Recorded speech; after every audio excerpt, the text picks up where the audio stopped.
Joseph le rêveur. Joseph était le fils de Rachel, l'épouse préférée de Jacob. La mère de Joseph est morte en donnant naissance à Benjamin, alors que la famille quittait Haran pour revenir en Canaan. Jacob aimait Joseph plus que tous ses autres fils. Il lui a fait faire un beau manteau. Cela a rendu jaloux les frères de Joseph et ils ne voulaient plus parler gentiment à Joseph. À 17 ans, Joseph aidait ses frères à s'occuper des moutons et des chèvres de son père. Mais il rapportait à son père ce que ses frères faisaient de mal. Un jour, Joseph a fait un rêve qu'il a raconté à ses frères. Nous étions tous au champ en train de lier des gerbes de blé. Ma gerbe s'est dressée et les vôtres se sont mises autour d'elle et se sont prosternés devant elle. Cela a mis ses frères très en colère. Crois-tu que tu vas être roi et régner sur nous? Lui ont-ils demandé. Suite à cela, ses frères l'ont encore plus détesté. Puis Joseph a fait un autre rêve qu'il a raconté à ses frères. J'ai vu le soleil, la lune et 11 étoiles se prosterner devant moi. Joseph a raconté ce rêve également à Jacob, son père. Son père l'a grondé. Crois-tu que moi, ta mère et tes frères allons nous prosterner devant toi?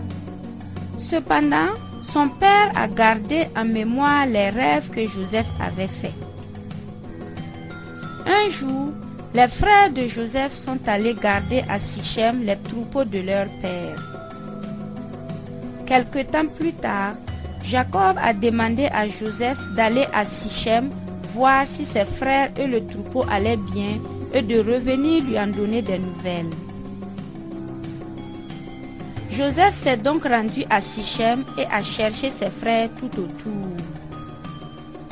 Il a rencontré un homme qui lui a dit que ses frères étaient déjà partis et qu'ils étaient allés à un endroit appelé Dothan. Joseph s'est alors rendu à Dothan pour trouver ses frères. Ils gardaient leurs troupeaux dans les collines des environs. Soudain, les frères de Joseph l'ont vu au loin. Ils se sont rappelés ses rêves prétentieux et la haine que cela causait envers lui. Tiens, voilà le rêveur, dit un des frères. C'est l'occasion, tuons-le. Ruben savait que ses frères étaient trop en colère pour pouvoir être raisonnés, mais il ne voulait pas être coupable du meurtre de Joseph. Mettons-le dans ce puits à sécher, leur a-t-il dit. Les frères ont accepté l'idée de Ruben, mais ils ignoraient qu'en fait, Ruben projetait de revenir plus tard pour sauver Joseph. Quand Joseph est arrivé à leur campement, ses frères l'ont saisi. Ils lui ont arraché son manteau et jeté Joseph dans le puits à sécher. Quelques heures plus tard, alors que Ruben gardait à son tour les troupeaux, ses frères se sont assis pour manger. Alors qu'ils mangeaient, les frères ont vu une caravane de commerçants qui passait à proximité. Vendons Joseph à ces marchands d'esclaves. Nous nous débarrasserons de lui et gagnerons de l'argent. C'est ainsi que Joseph a été vendu à ces commerçants.